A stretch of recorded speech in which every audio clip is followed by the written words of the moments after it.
शिक्षा और कॉलेजों में सुधार के लिए बड़े बड़े सेमिनार आयोजित हो रहे हैं, लाखों रुपए खर्च हो रहे हैं। तो उधर छत्तीसगढ़ के कॉलेजों की क्या स्थिति है, आज हम आपको दिखाते हैं। छत्तीसगढ़ में 9 सरकारी यूनिवर्सिटी और 17 गैर सरकारी यूनिवर्सिटीज हैं, जिनसे जुड़े हुए 335 सरकारी कॉलेज और 330 प्राइवेट कॉलेज हैं, जिनमें हजारों लाखों छात्र शिक्षा हासिल कर रहे हैं। लेकिन अकेले बेमेतरा के पीजी कॉलेज में ही 700 छात्रों पर एक ही सहायक अध्यापक है। और तो और ये पीजी कॉलेज साल 1966 से चल रहा है, लेकिन आज तक यहां पर सेटअप रिव्यू नहीं हुआ है, जिसके चलते शिक्षकों की भारी कमी बनी हुई है। ऐसे में सवाल ये कि क्या ऐसे शिक्षा की गुणवत्ता में सुधार होगा। हालांकि ऐसी स्थिति में अतिथि शिक्षकों की नियुक्ति की जाती है, पर उसमें भी विभाग पर अलग तरीके से व्यवहार करने के आरोप लग रहे हैं। तकनीकी शिक्षा विभाग ने कार्यरत अतिथि शिक्षक जो सिर्फ पीजी कॉलेज से पढ़ाई करने के बाद निकलते हैं, उन्हें पर लेक्चर 800 रुपये दिए जा रहे हैं, जबकि पीजी और यूजी कॉलेज में पढ़ाने वाले पीएचडी, एमफिल, नेट पास अतिथि प्राध्यापकों को महज 300 रुपये एक लेक्चर पर दिए जा रहे हैं। देखिए हमारे सहयोगी सुजीत शर्मा की खास रिपोर्ट।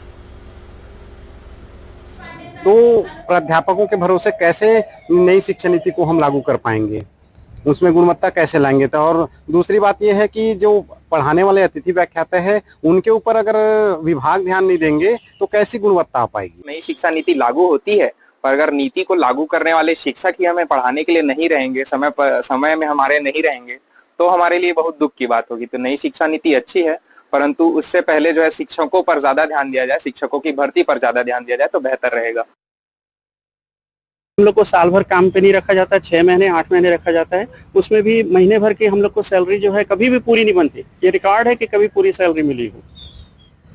क्या चाहते हैं शिक्षा नीति? हम चाहते हैं सर, और इसको देखते क्या बोलेंगे? नई शिक्षा नीति निश्चित रूप से स्वागत योग्य है सर, मगर एट द सेम टाइम हमको इस बात पे भी शिक्षा सचिव जी को विचार करना चाहिए, मंत्री जी को, विभाग को विचार करना चाहिए कि हम लोगों की स्थायित्वता विशेष रूप से इसलिए प्रदान की जानी चाहिए क्योंकि मैं तो 25 वर्षों से हूँ, मेरे कुछ साथी तो 30 वर्षों से लगातार कार्यरत हैं और यूजीसी की सारी क्वालिफिकेशन रखने के बावजूद भी इन सब परिस्थितियों से वंचित हैं। तो मैं चाहता हूँ, मेरा विनम्र आग्रह है कि इस पे गंभीरता से ध्यान दें और हमारी जो है जॉब सुरक्षा सुनिश्चित करें। न्यू एजुकेशन पॉलिसी को लेकर आज बेमेतरा जिला मुख्यालय में एक सेमिनार का आयोजन किया गया था। हमारे साथ छत्तीसगढ़ के प्रसन्ना सर हैं। आइए उनसे जानते हैं कि क्या है सेमिनार, क्या होगा एजुकेशन को लेकर, क्या पॉलिसी बनेगी और कैसे इसको क्रियान्वयन किया जाएगा। सर क्या था एक्चुअली? आज अभी हम लोग नेशनल एजुकेशन पॉलिसी 2020 को पूरा छत्तीसगढ़ राज्य में लागू करने वाला है। इसके संबंध में सभी प्रिंसिपल्स को हम लोग सेंसिटाइजेशन का वर्कशॉप किया जा रहा है। इसमें एनईपी के तहत में क्या क्या प्रावधान होगा, इसके इम्प्लीमेंटेशन करने के समय में क्या क्या ध्यान में रखना चाहिए, क्या क्या समस्या आ सकता है, इस सभी के बारे में हम लोग चर्चा की है। सर एक पॉलिसी अच्छी बनती, सब चीज़ें अच्छी होती है। मैं जिस कॉलेज में बैठा हूँ, यहाँ मैं पढ़ा हूँ, मेरे फादर पढ़े हैं। 1966 से ये यहाँ जो है 700 बच्चे हैं सर, एक टीचर है। क्यों कहीं गाइडलाइन नहीं, कितने टीचर और अदर जगह पे टीचर है, अब तक रिव्यू क्यों नहीं पाए यहाँ पे सर? अभी हमारा सभी टीचर्स का पोस्ट को भरने के लिए अभी हम लोग कार्रवाई शुरू किया है। लगभग 2160 असिस्टेंट प्रोफेसर के लिए और 550 प्रोफेसर्स के लिए रिक्रूटमेंट के लिए अभी रोस्टर का काम चल रहा है। इसके बाद 2 से 3 महीने के अंदर में वित्त विभाग से सहमति प्राप्त करने के बाद हम एडवर्टाइजमेंट जारी कर देंगे। इसके अलावा हम लोग अतिथि शिक्षक के माध्यम से कितने भी पद सैंक्शन है, उसको अतिथि व्याख्याता के माध्यम से भरने के लिए भी हम लोग परमिशन दे रहे हैं। ऑलरेडी दिया हुआ है, तो उसको भी इस साल भी उनको मिलेगा। और इसके अलावा हम लोग सेटअप का रिवीजन को भी अब इसके बाद हम लोग काम चालू करेंगे। इसमें कुछ विषय है, जैसे बीकॉम है, इसमें मिनिमम 3 पोस्ट का जरूरत है, लेकिन वर्तमान में 2 ही पोस्ट सैंक्शन है। ऐसे विषय को भी हम लोग आइडेंटिफाई करके सेटअप रिवीजन में भी हम लोग काम करेंगे। सर अतिथि शिक्षक को लेकर जो आपने बात कही, अतिथि शिक्षक को लेकर 6 मंथ 8 मंथ, यूजी में 6 मंथ आप रखते हैं, फिर उसमें 8 मंथ। कहीं कोई मैंने किसी महिला से कुछ खबर बनाया था, अगर वो प्रेग्नेंट हो जाए या उसको छुट्टी नहीं मिलती है, उसका पेमेंट काट दिया अगर छुट्टी, इसको कोई पॉलिसी या मंथ पेमेंट किया जाए, इसको क्या पॉलिसी है? अभी सभी समस्या को हम लोग अभी नया शिक्षा अतिथि पॉलिसी में हम लोग फैक्टरिंग कर दिया है। अभी उसका अनुमोदन के लिए गया है। मेरे ख्याल से 10 से 15 दिन के अंदर में वो पॉलिसी जारी हो जाएगा। इस पॉलिसी में ये सभी इश्यूज, पीएचडी का परमिशन, प्रेगनेंसी के समय में उनका छुट्टियां है, फिर 6 महीना, 8 महीना और 11 महीना है, ये सभी इश्यूज उसमें हम लोग कर दिया है। सर कब तक ये पॉलिसी लागू हो जाएगी, खासकर हमारे छत्तीसगढ़ के क्षेत्र को देखें तो? अगले शिक्षा सत्र के पहले लागू हो जाएगी। तो ये थे उच्च शिक्षा सचिव आर प्रसन्ना साहब, जिनका कहना है कि अगले शिक्षा सत्र से यह पॉलिसी लागू हो जाएगी। और बिल्कुल कहीं ना कहीं जिस प्रकार से पॉलिसी के बारे में बताया गया था, आने वाले बच्चों को फायदा होगा और वो मानसिक टेंशन से दूर होंगे। एनडीटीवी के लिए सुजीत शर्मा। राष्ट्रीय शिक्षा नीति को लेकर छत्तीसगढ़ में भी कार्य योजना तैयार किए जा रहे हैं। इसको लेकर लगातार बैठकों का दौर, सेमिनार का आयोजन विभिन्न कॉलेजों में किया जा रहा है। लेकिन शिक्षा नीति को लेकर यहाँ के युवा, पूर्व छात्र संघ के नेता, वर्तमान छात्र नेता, स्टूडेंट सभी मौजूद हैं। आइए उनसे जानते हैं कि इस शिक्षा नीति को कैसे देखते हैं। ये शिक्षा नीति अभी राज्य सरकार, केंद्र सरकार बना रही, इसको क्या बोलेंगे लेकर आप? शिक्षा नीति तो बीच बीच में आना ही चाहिए, लेकिन शिक्षा नीति ऐसा लाया जाना चाहिए जिसमें टीचरों की भर्ती हो। हम लोग देखते हैं कई सालों से शिक्षक के लिए आंदोलन भी करते हैं। इन लोग एडहॉक में शिक्षक रख देते हैं जो सिर्फ 4-6 महीने पढ़ाते हैं, और जो मेन टाइम होता है स्टूडेंट का परीक्षा का टाइम, उस टाइम वो एडहॉक के टीचर को हटा दिया जाता है, और जो मेन डाउट्स होते हैं उनके उस टाइम क्लियर ही नहीं हो पाते। इससे शिक्षा की नीति मतलब शिक्षा का स्तर बहुत गिर जाता है, स्टूडेंट को बहुत तकलीफ होती है इससे।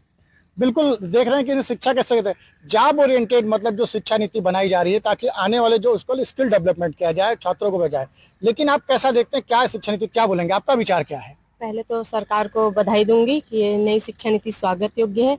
इसमें बच्चों को और छात्र विद्यार्थियों को सभी को तनाव से मुक्त होंगे, सभी लोग, बस्ते का बोझ कम होगा क्योंकि सेमेस्टर में परीक्षाएं होगी और कौशल विकास होगा, उनके पूरे सर्वांगीण विकास होगा। जो 6वीं से आएंगे उनको मतलब कंप्यूटर की शिक्षा दी जाएगी। अभी कंप्यूटर बाद में पढ़ाई करते हैं, तो अभी 6वीं से उनके साथ जो सिलेबस वो चाहे चुन सकते हैं, और जैसी 11वीं 12वीं में वो आए वो एडिशनल सब्जेक्ट लेके, जैसे कोई कॉमर्स लेता है उसके साथ वो आर्ट्स का भी यदि हिस्ट्री पढ़ना चाहे तो पढ़ सकता है। तो ये स्वागत योग्य है और छात्रों के लिए बहुत ही अच्छा है, जिससे उनकी नौकरी भी बहुत आसानी से लगेगी। हमारे साथ छात्र भी हैं। शिक्षक की कमी के चलते कितनी परेशानी होती है पढ़ाई करने में, किसी डाउट को लेने के? बहुत से डाउट हो जाते हैं जो हमें सही टाइम पे पता ही नहीं चलता कि हमको जब डाउट क्लियर करने होते हैं फिर सर या मैम नहीं रहते हैं।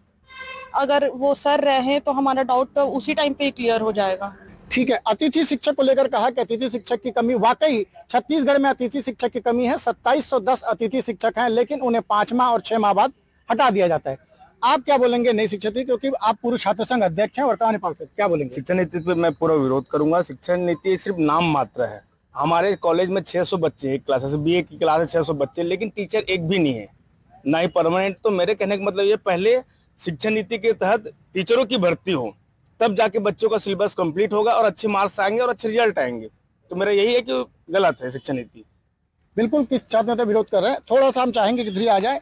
एक हमारे साथ, क्या नाम है आपका, छात्र हैं आप? अंकुर अग्रवाल। अंकुर अग्रवाल जी, क्या देखते हैं शिक्षा की जो अभी लागू हो रही है, कैसे फायदा होगा कि नहीं होगा, क्या होगा?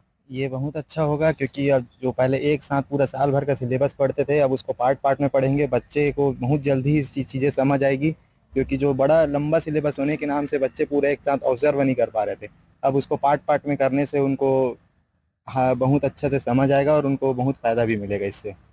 आप क्या बोलेंगे, आप भी स्टूडेंट हैं? सर, सेमेस्टर एग्जाम होने से बहुत बच्चों को फायदा होगा, क्योंकि वार्षिक परीक्षा में बच्चे ढंग से पढ़ भी नहीं पाते हैं, ना उनका डाउट क्लियर होता है। और सेमेस्टर परीक्षा रहेगी, बच्चों का बर्डन भी कम रहेगा, वो अच्छे से पढ़ पाएंगे, पूरा उनका कॉन्सेप्ट क्लियर होगा, तो उनको बहुत चीज़ों में आसानी होगी। एग्जाम में भी उनके अच्छे मार्क्स आएंगे, आगे के लिए उनका फ्यूचर भी अच्छा होगा। तो बिल्कुल देख सकते हैं, ये अलग अलग विचार थे इनके, हमने अपने अपने विचार रखी और शिक्षा नीति किसी ने विरोध किया, किसी ने स्वागत किया। लेकिन कुछ छात्रों का कहना है कि जो साल भर का जो परीक्षा होता था उसमें मानसिक रूप से प्रताड़ित हो जाते थे, परेशान होते थे। यहाँ पर उन्हें एक मौका मिलेगा, क्योंकि जितना वो पढ़ेंगे उतना एग्जाम देंगे, तो ये अच्छी नीति। लेकिन कुछ ने बिल्कुल कहा है कि शिक्षकों की कमी भी एक भारी समस्या है। सुजीत शर्मा, एनडीटीवी, बेमेतरा।